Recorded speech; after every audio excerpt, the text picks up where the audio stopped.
Asia Morning Briefing. Crypto industry, unprepared for quantum threat, says Analyst.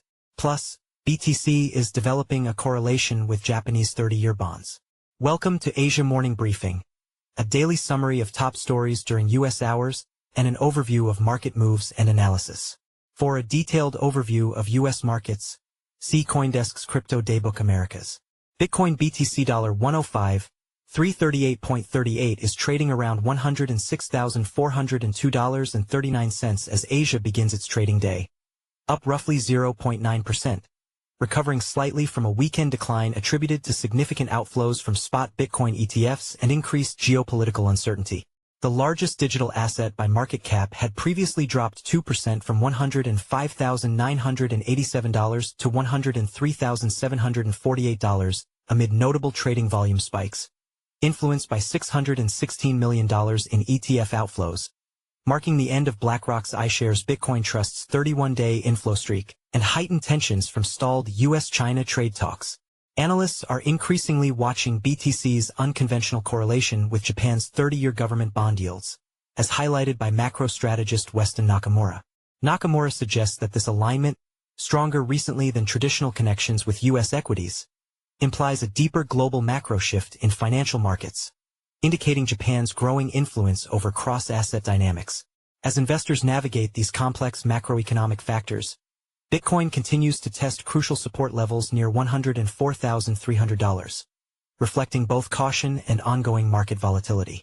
Crypto could face catastrophe if it continues to overlook quantum computing's advancing threat, warns Rick Maeda of Presto Research, who recently published a report on quantum risks, which argued that the industry was unprepared. A key barrier, he said in an interview with CoinDesk, is an economic incentive issue, as investors remain reluctant to fund quantum-resistant technology because he argued that it's difficult to create a way to monetize this. Crypto is underprepared, he said. The biggest risk is just waiting too long.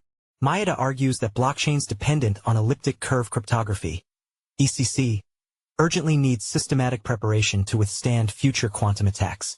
Preparation has to come almost linearly because we can't wait until the threat is real to start taking it seriously, he told CoinDesk in an interview. By then, it's already too late. Yet Maeda offers several caveats to balance fears about quantum computing's immediate capabilities. He argues that current quantum systems operate at only around 10 logical qubits with high error rates, significantly below the thousands needed to compromise ECC. Additionally, recent quantum advancements, such as Google's processor developments, come with trade-offs in efficiency versus accuracy. While immediate panic isn't necessary, Maeda emphasizes the urgency of incremental, sustained efforts to bolster cryptocurrency's defenses before quantum threats become a reality.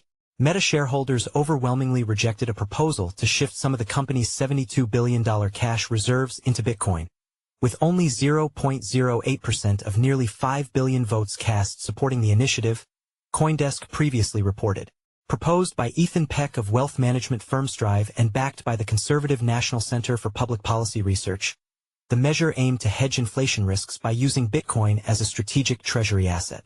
Meta has previously ventured into crypto projects, notably the Libra stablecoin effort in 2019, which later collapsed amid regulatory pressures. Despite recent pullbacks from ambitious metaverse projects, the company continues exploring stablecoin-based payments across its platforms. Meta shares rose 3.5% on Monday, trading at $670.09 each.